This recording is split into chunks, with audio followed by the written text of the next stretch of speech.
Every community has certain people, founders as we refer to them, whose lives have made such a difference in their community that they have permanently impacted the lives of future generations. Often, we only hear the names of these people. We see them on plaques, in statues, as names on the side of buildings and companies. During the next hour, you will have the rare opportunity to witness the story of an incredible person, a person who has made West Michigan what it is today.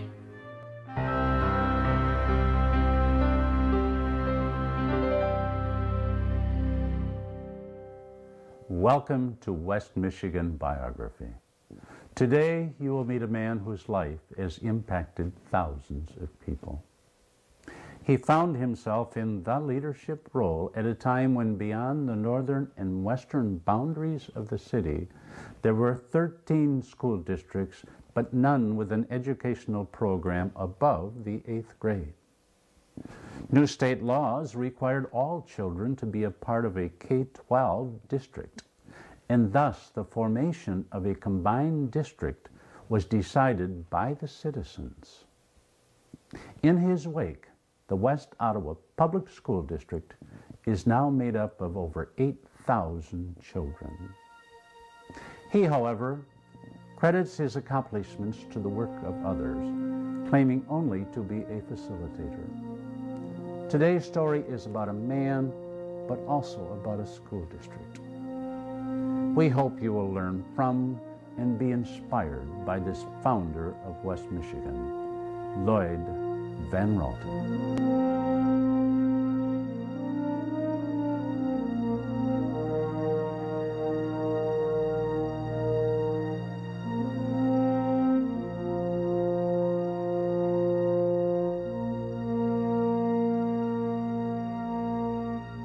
Born on a farm, you could almost say that Lloyd was raised by a committee effort.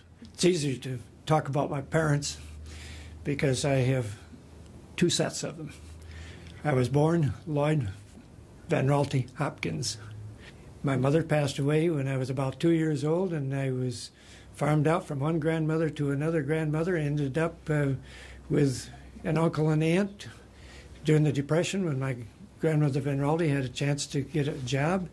And Dad lived out on the farm, came into town with a team of mules, and had to get back to do chores. He didn't know I'd gone from 11th Street out to the north side, and he couldn't find me. But he had to go back. And when he did find me about 4 weeks later, I knew the difference between indoor plumbing, electrical lights, and I put up a heck of a fuss. And they allowed me to stay for a little while on one provision, that the school would let me in, because they were in their late 40s when they took me in. And they said, he can stay if he can go to school. Well, you know the regulations. You had to be 5 on or before December 1st. I wasn't. I was 5 on January 14.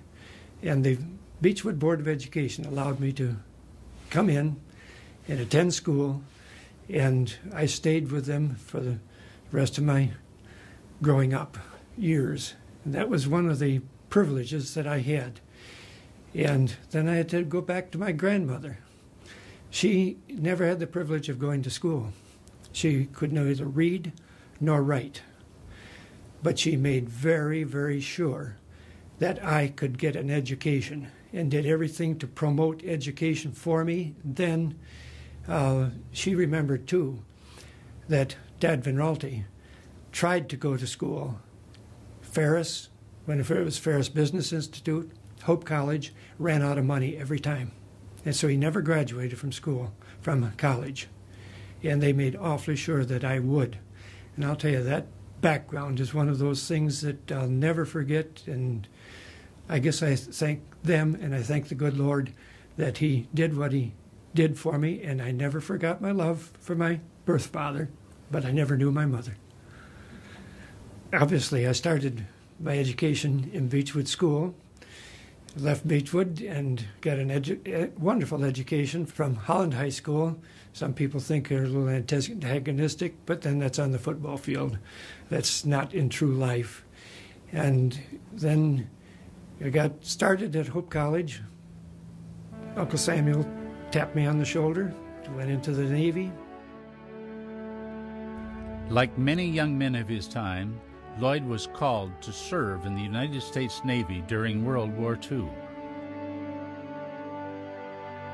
In my lifetime, I was given several opportunities.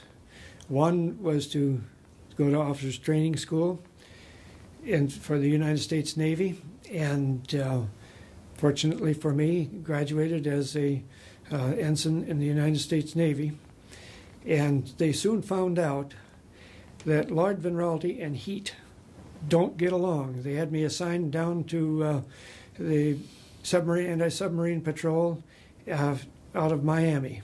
It was a virtual impossibility. I couldn't stand the heat.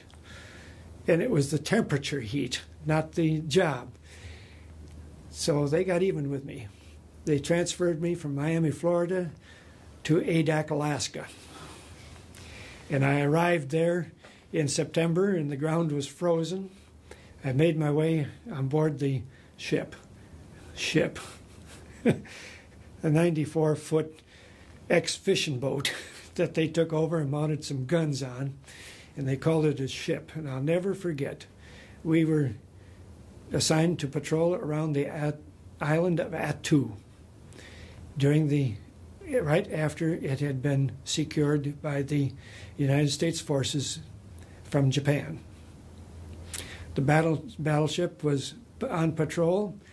We chugged our little boat up alongside, and it was radio silence. So the signalman sent the message, pursuant to X orders, we hereby relieve you.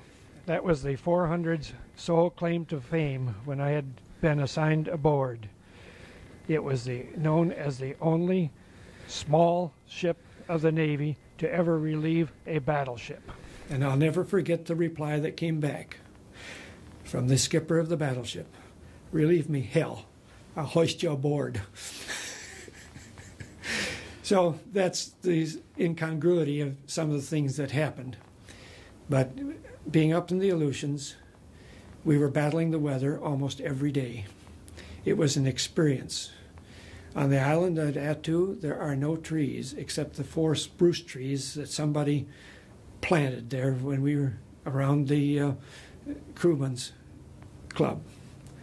And those, I understand, are still growing. But otherwise, the wind blocks everything down. But if you can picture Tamnac Valley, 15 miles long to the next mountain,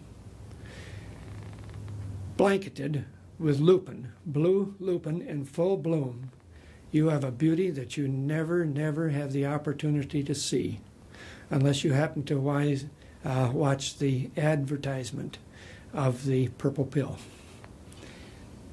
Only that one valley was not quite as wide as this one. So there were pleasures, even if the storms did hit, and there were storms where you could lean at a 30-degree angle into the wind and plant both feet together and not fall over. The wind was constant. There were 6 days in the year that I was up there that we saw the sun from morning till night. Fog was the name of the game. Bringing the ship back after the war was over, we got caught in a disturbance in the Gulf of Alaska that was a direct result of the Okinawa typhoon. That 94-foot boat went up and down, and another one that was traveling with us. There were times when we were on the top of the wave, the other one was on top of the wave, where I saw the bottom of that ship. And we went down into the waves, and we did some real fancy rolling. And the helmsman and radioman and myself were trapped on the bridge. No inside passageways. The waves, green water was going over. There was no relief, and we were up there for 12 hours. And there was no power steering on that thing.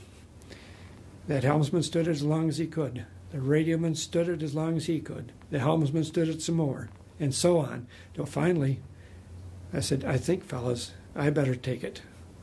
The helmsman took one look at me. He said, Mr. Van, none of them could pronounce my name. Mr. Van, that helm is going to steer you. You aren't going to steer. I said, you're done. You know, power of authority, I'll take it. He was right. That thing threw me up against the bulkhead, damaged both knees and my skull. I ended up in St. Albans Hospital, New York, and in Bethesda Naval Hospital for just about a year. And when I was about to get out, Dr. Mulder said, Lloyd, what are you going to do? Oh, I said, going back to school, finish my medical degree. He said, you're what? I said, yeah, finish my medical degree. Most of my pre-med is finished. Well, he said, go ahead. You might even live long enough to pay your debts. That kind of changed my mind on that. Well, what do you do? And I met a wonderful professor that said to me, and you know, doggone, names do slip once in a while, and they did just then. She said, why don't you go into education? I said to myself, why not? I like kids. I like serving people. It's a natural. It won't be near as hard as being a doctor. Those thoughts, I think, when you enter into superintendency, you kind of wonder whether you made the easy decision or not. After the war, Lloyd decided to pursue a career in education. Hope College had a nice little program, so I went and enrolled in Hope College for the second time. It didn't quite make it. I had to go back to the hospital. And when I was discharged, I came back to Hope College and enrolled for the third time. And then I made it through a full semester then, and the doctor said, I think maybe you better take a break. So I took a year off and started building boats for what was then the Ensign Boat Company, and went back again to Hope College. And in the meantime, I married Virginia. And I'll tell you, she pushed me through that school and graduated from Hope College. Then decided I wanted to teach in Beechwood School. And my good fortune was that the Beechwood Board of Education, again, would accept me. They accepted me first, and believe it or not, 2 of the board members were still on the board that had let me enroll in Beechwood when I was 4 years old. They then let me start teaching. And I taught for 4 years. Then they needed a full-time principal. And my old mentor, Ray Lamb, was an applicant, and so was I. And we had quite a conversation. I don't know why they picked me. I think it's because Ray Lamb decided he didn't want to come back to Holland at that point. And I became principal. And that was an interesting thing, because after I was appointed principal, there was a little conversation out between Fred Box and a wonderful lady, Cornelia Glarum. She did not know I was standing behind her, and she said, Mr. Box, what on earth ever gave you the idea he could be a principal? She turned around and looked at me, and Fred Box, I'll never forget his reply, why, Cornelia, because he has people like you to help. She turned around and looked me square in the face, and he said, all right, Lloyd, I'll help you all I can. I've done it before. And believe me, she was my mentor. She helped me as a beginning teacher in that school. She helped me as a principal, and she just kept on the rest of her life helping me. Cornelia Glarum, being the fine lady that she was, deserved a lot more attention than you get as a second-grade teacher. Beechwood School originally was on Howard Avenue, one building. They built a second building on Lakewood Boulevard. When that building was nearing completion, we had to have a name for it. Was it going to be Beechwood and Sprucewood or what? And we turned to the Mothers Club. And I have to admit now publicly, I did a little bit of propagandizing in the background and suggested that maybe it was time to recognize 42 years of service to the Beechwood School and then continued into West Ottawa by Cornelia Glarum. And they unanimously suggested to the Board of Education that that school be named Cornelia Glarum Elementary School. So Cornelia Glarum should be known as a great teacher, a great person, a great friend, a great helpmeet, and I could go on with adjectives and still not run out of them to describe this lady. And West Ottawa, Beechwood, Glarum School was privileged to have her as a teacher in that school too. There's another person that I don't want to leave out in any way, and I better get her in here, or I may have to go home and explain why I didn't. My wife, Virginia, was just a tremendous help to me. I've already mentioned she got me through Hope College. After I started as a principal at Beechwood, I didn't have a master's degree, and the board very properly insisted that I get one. So I enrolled again at Western Michigan University, where I had been during the V-12 program in the United States Navy. So it was kind of a home base for me. She was a wonderful typist, a better grammarian than I was, cleaned up my papers before I handed them in, and got me through Western. And while I was in the Navy, I had the privilege of attending Columbia University, which was a singular privilege because of the hallowed halls and staying in the old Fernald Hall there with my room on the 7th floor and no elevators. I wish they'd put one in. And it gave me the idea that this little guy that started out on the farm back on Quincy Street with a grandmother that never could read or write could make it to Columbia University, even if it was only for about 6 months of the time. Said, Lloyd, you can do things too on your own. Get out there and do them. Now, Virginia was more than just a help in school. When it came to, when I was going to school, when it came to making a go of that principalship, not only Cornelia Glarum, but my wife, when I had to take things home that had to get done by the next morning. And she pitched right in there. So I don't know, some of the records that you think are my work, really, they were Virginia's work. Lloyd encountered numerous challenges in starting a school district, but through the efforts and cooperation of many, all the challenges were successfully met. When Virginia was doing all of this helping me with Beechwood, unfortunately, she ended up critically ill and barely survived surgery in Holland Hospital, and I needed some additional help. And that's when Evelyn Roloffs, another very tremendous person, came in and took over Virginia's role as the secretary at Beechwood. From there, it became obvious that we could not expect as taxpayers of the city of Holland to build schools for our children. A problem was looming. And from that problem, it became obvious that the situation that existed in the thinking of the people from the north side versus the south side, it was not going to be a consolidation with the city of Holland. No consolidation, no high school. At that point, several committees started. One that got to the point of printing a brochure was the Township High School, a consolidation between Holland and Park Township. They got their bulletin published, and that's about as far as that went. Then this is 50 years ago, so I've got to be a little bit loose on my exact dates.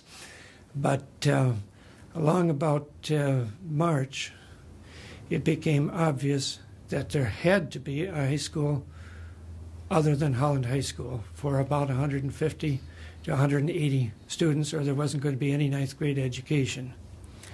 That was the time when we started thinking about it.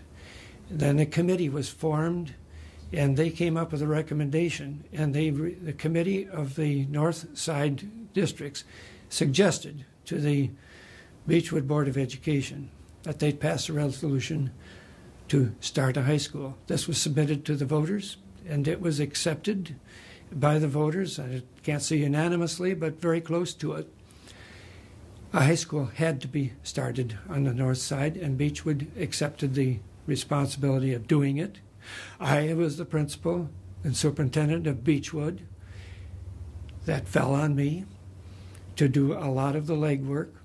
We had from March until September to start a high school. The problem was there was no empty rooms in any classrooms in the entire area.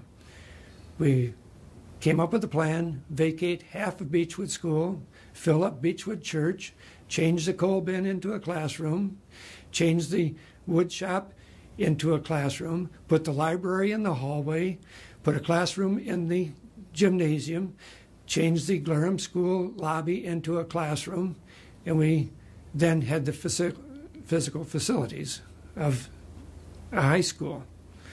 We had to staff that high school, and we then had the start of a high school, but it was still Beechwood. So it started in September as the suburban high school. And those kids decided that that school had to have its name on the front, and when the building was torn down, the paint was still on the wall. SHS, Suburban High School. And that gave them an identity. But when we got to the October of 1958, we had the consolidation election, and all of a sudden, Beechwood, with the high school, became the superintendent, identified as the superintendent of 13 districts instead of one district. And at that point, all of the boards of education were dissolved. Jenny Kaufman, then superintendent of the county schools, appointed a board of education. They were not quite ready to make Lloyd Van Raalte superintendent of the new district, but they were going to allow him to be the acting superintendent for a little while.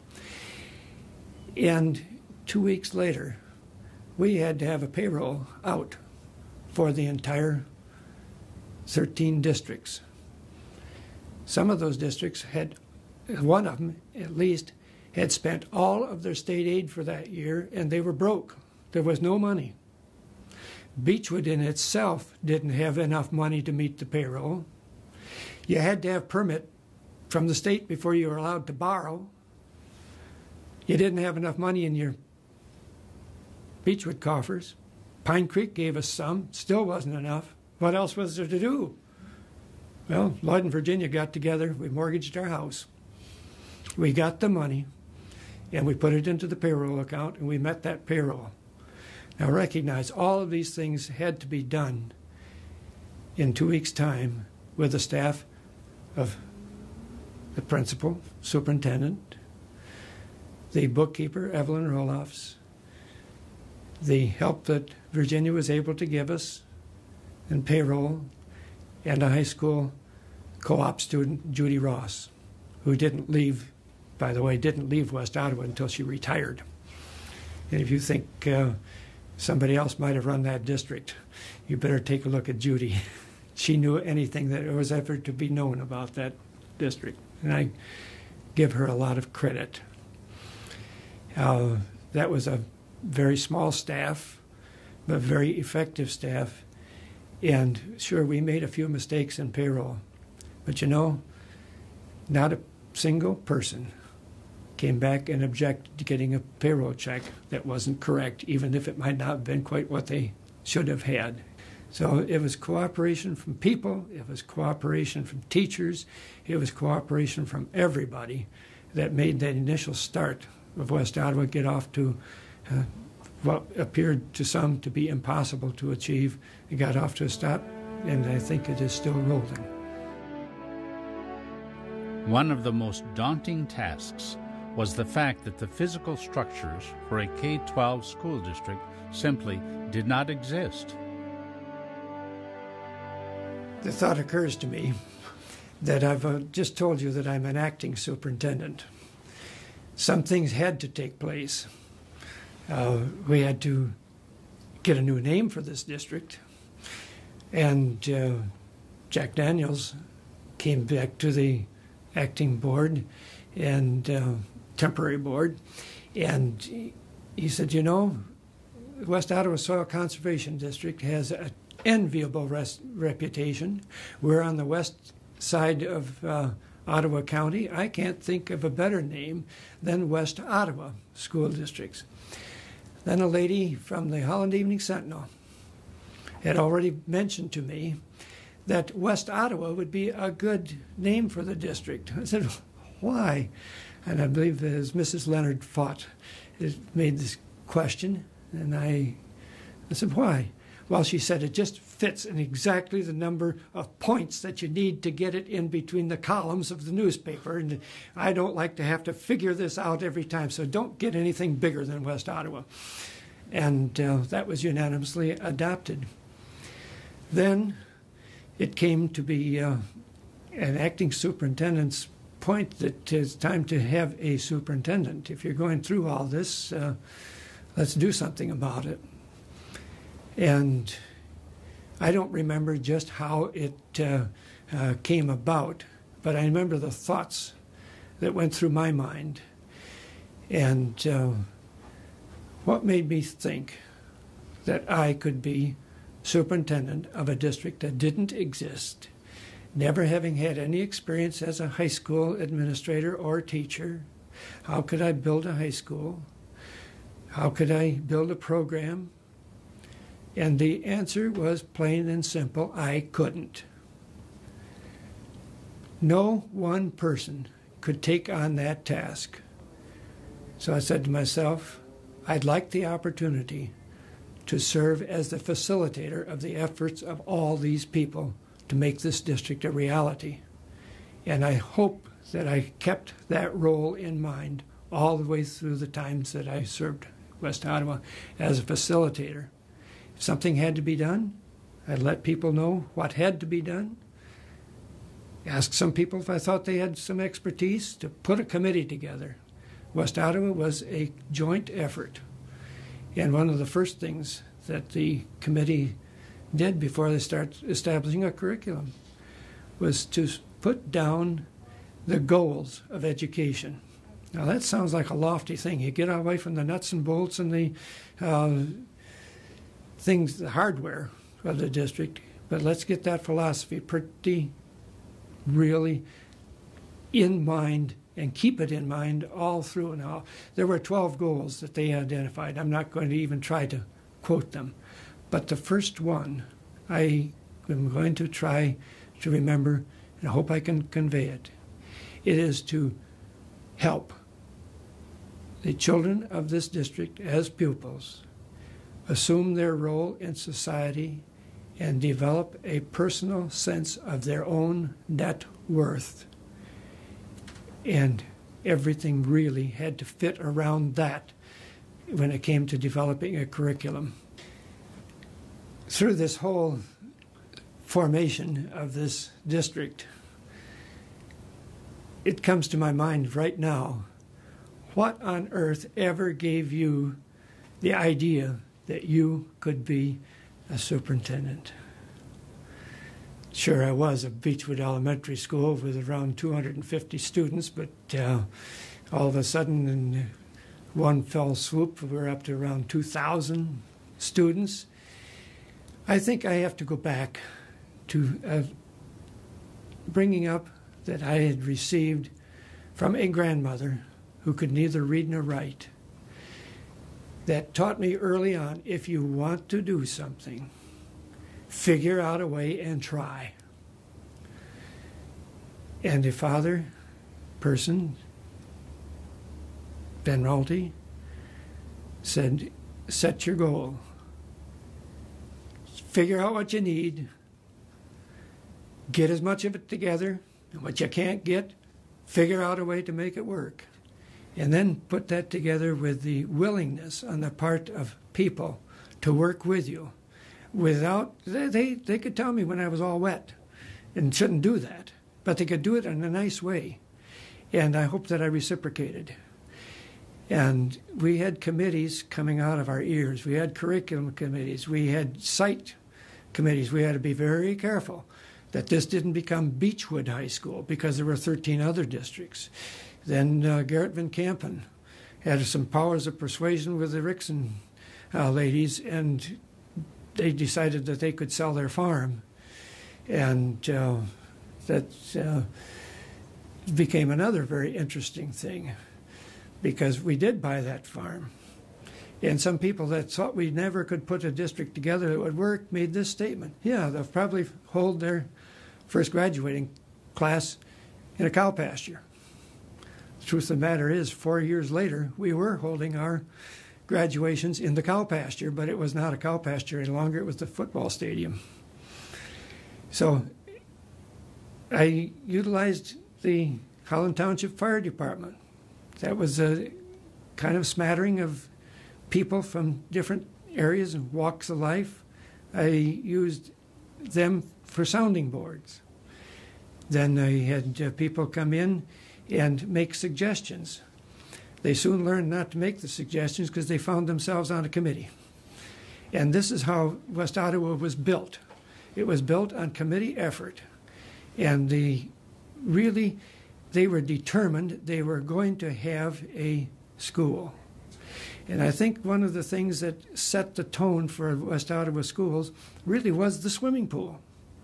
People thought the North Siders were going to be bare bones, give them what they have to have, but don't give them one bit more. And when that swimming pool, which was on a separate bond issue in favor of the swimming pool, it said, hey, these North Siders are not going to be chintzy about anything that they do with education. They're going for what is needed. And that pool was not sold on sports. It was sold on the idea of teach the children how to swim before they drown. And the prime use of that pool, when it was first started, was not the swimming team. It was to bring every fourth grader into that pool for swimming lessons to where they could learn to swim. And so that really said this is part of the educational program. And then we had a wonderful swim team under Hank Reist that made some notoriety before the school was more than about 4 or 5 years old and got a state award from the legislature that I think is still hanging in the office here someplace. So all of these things, I think, molded together to where I told myself I could count on this kind of help. I could count on this kind of guidance, and I received it, and I anticipated it, and it let me think that maybe I could be superintendent, so I asked for the privilege. New West Ottawa Board did accept my offer to act as superintendent, not acting superintendent, and some of the challenges that we faced in the next 10 years were really astounding. We had to build a high school. That had to be designed. We had to have we had to be able to tell the architect what we wanted to do in that high school. And it ended up 2 schools in 1 building, 2 separate administrations, which should not have been possible to make work. But thanks to 2 wonderful principals, they made it work. That school more than doubled the number of classrooms in the district. That was a first bond issue. Within 3 years, we had to hit the taxpayers of this district with another bond issue. We had 54 elementary classrooms. We were out of room again. We passed another bond issue, and we built 3 new schools. We added on to Glarham School, we added on to Lakewood School, we added on to Pine Creek School, and the vote was better than 3-1 in favor of the bond issue to do these things. It was kind of a low blow to the North Holland people, because North Holland building was the first high school on the north side of town. They went through the 10th grade in that building. And to see that building come down was kind of heartbreaking. But the salvation was a new building was going to be built and was built on the same site. This resolved some of our elementary. We jumped from 54 elementary classrooms to 86 classrooms. No more, hardly finished with that. This junior high school, senior high school building, it was obvious it had to become senior high school. We had to have something to serve the middle grades. We fortunately had a man that came into my office one time, said, "Lloyd, why aren't you teaching science this way?" And I said, "I don't know, because that's the way the science teachers and the science people say this should be taught." And he said, "I don't agree with them." He said, "You got any openings?" "Yeah, I've got some openings." "Well," he said, "I want a job. I want to teach." Fred Meplink had graduated from the University of Michigan, summa cum laude. He said, "Lloyd, my background is in health. It doesn't make any more sense to staff a school with all teachers than it would to staff a hospital with all doctors. And what's more," he said, "you can't convince me that it takes exactly the same number of days and hours to teach you science and to teach John Jones science." He said, to do this really well, we have to have a totally different kind of building. We've got to be able to group and regroup children, because they don't grow steadily. They grow in spurts.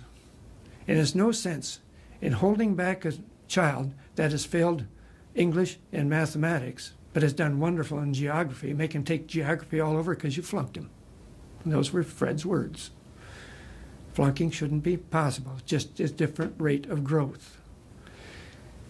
Out of this philosophy was developed the middle school, a school for 1,300 children, students, pupils, whatever you want to call them, in one building of 4 rooms, called pods, as he called them, and 2 separated buildings. Our original recommendation to the Board of Education was that half the building be open plan so that we could group and divide groups into small groups of maybe 5 or 6 with a teacher, and large groups of maybe 45 to 100 when there's a lecture.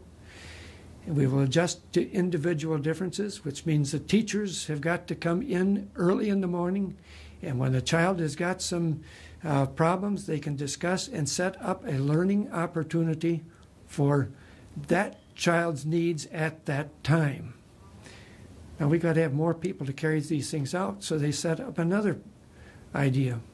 Doctors, we'll go back to the doctors again. You have specialists.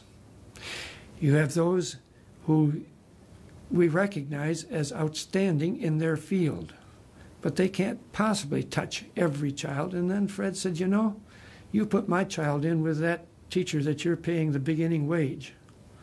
You put your child in with that teacher that's at the top of the salary schedule."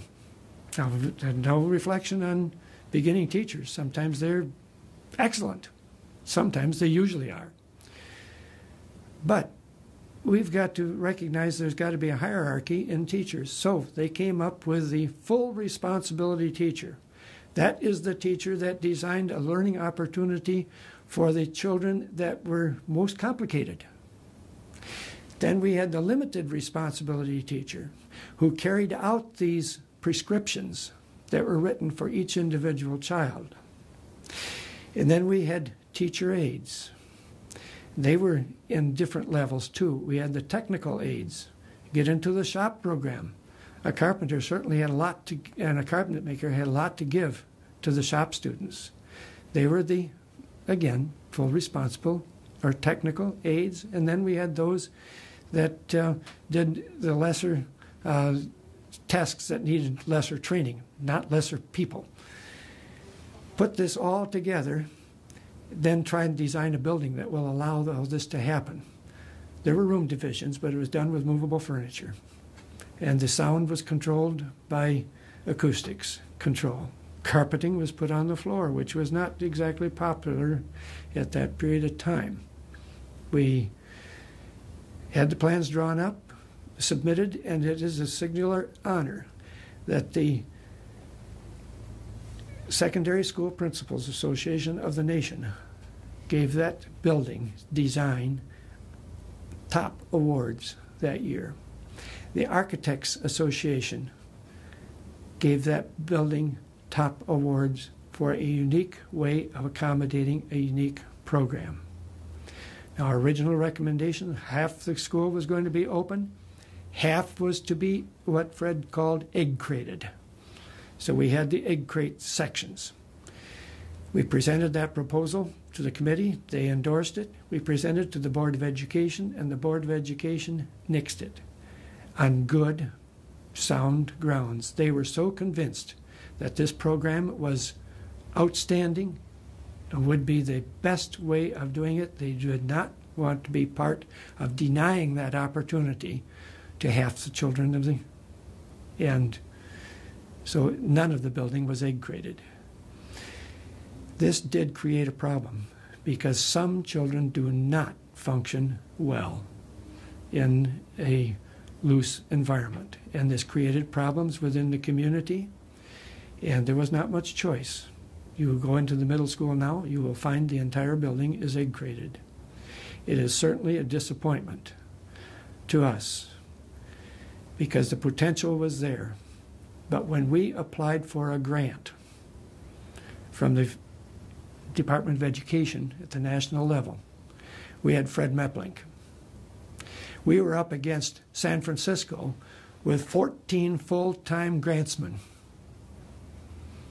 We didn't get the grant, and what we needed was a way of teaching teachers to function as the teacher and her and his staff.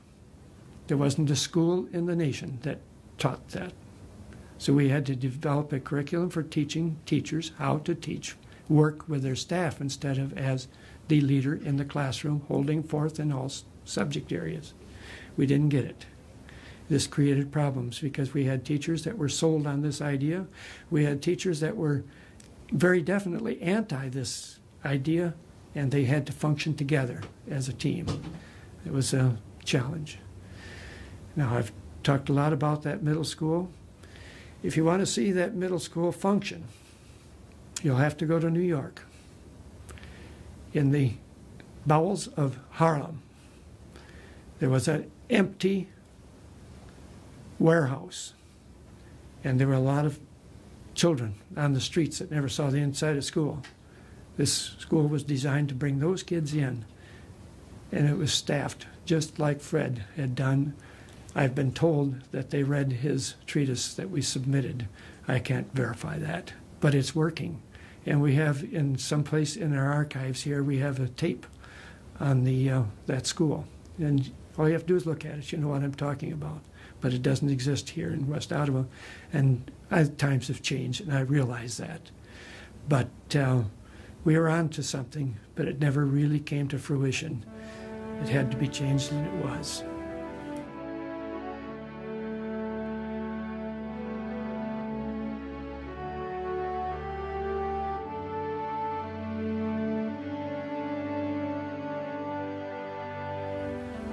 I think it's obvious to those of you that have been listening thus far that I'm extremely proud of the middle school.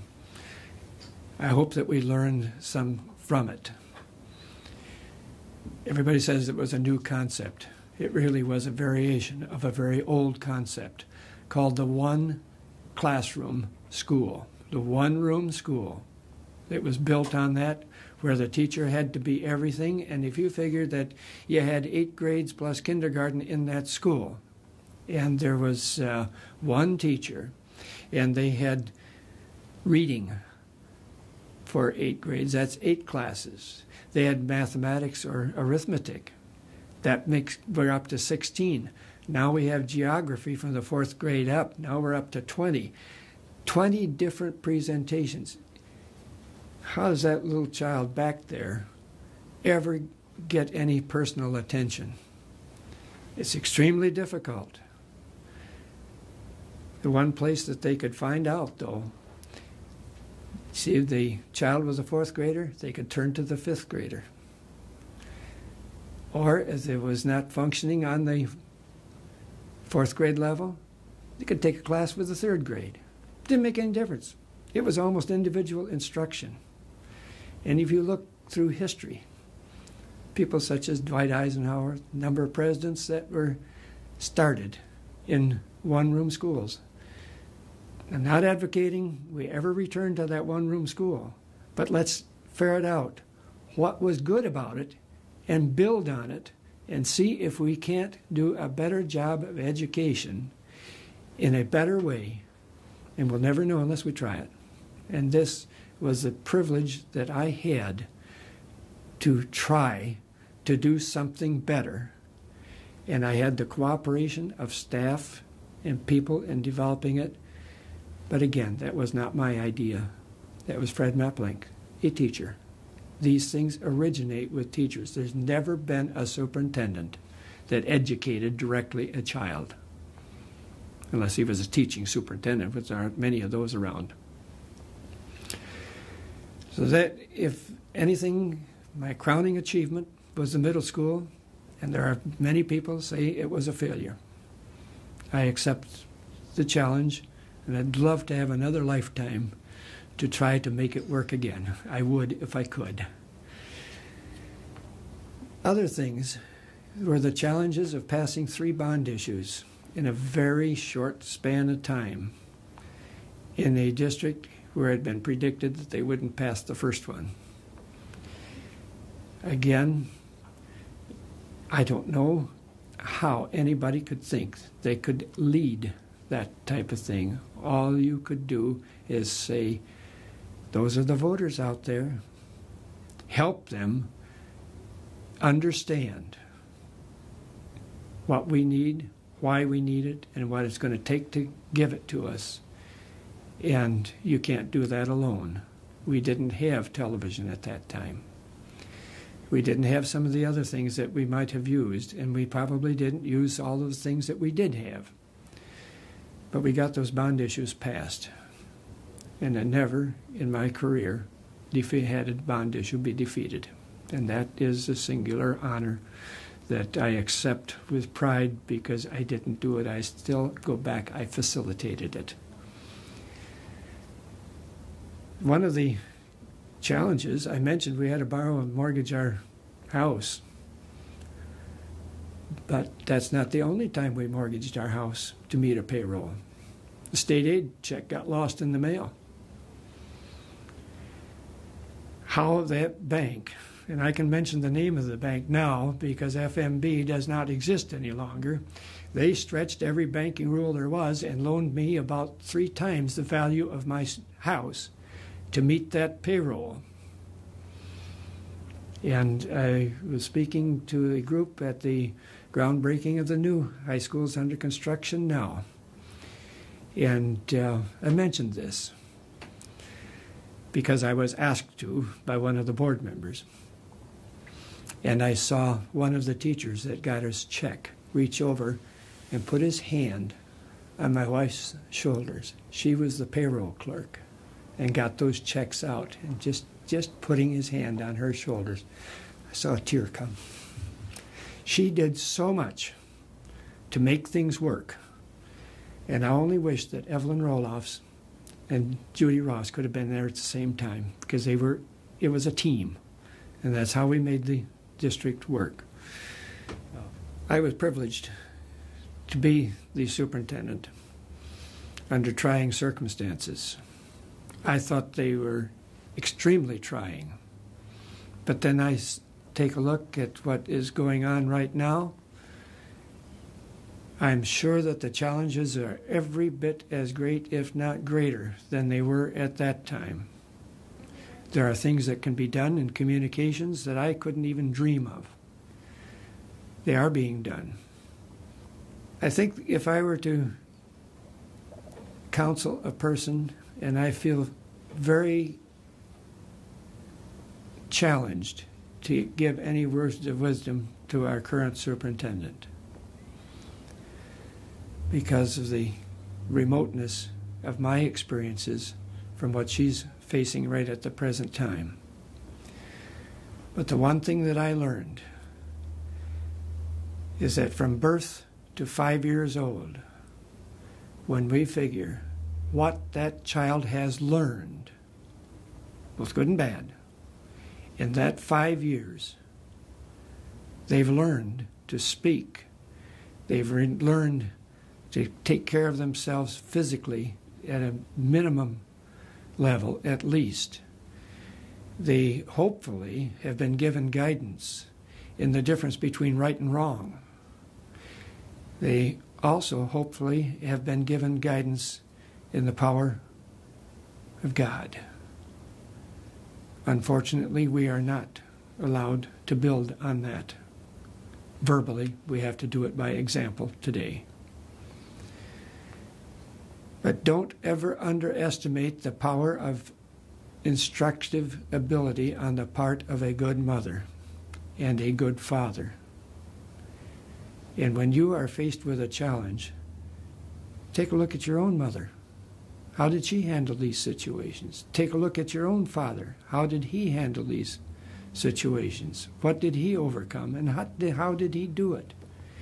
School teachers, take a look at the assistance that can come from these parents and utilize them. They're the backbone of your district. They pay your taxes. They supply the raw materials, both children and books. And if you will only involve them, they will come through and build a better district for tomorrow than you had yesterday. And it's being done, and I hope it will continue. And all I can say is it does take a degree of luck. You have to be at the right place at the right time, and you have to have support of people, and I hope that that will continue. I'm proud of West Ottawa. I always will be. Proud of the first 25 years. I'm looking forward to being around here when they celebrate their 50th. Good Lord willing, I'll be here. Probably with a cane and a couple crutches, but good Lord's willing, I'll be here.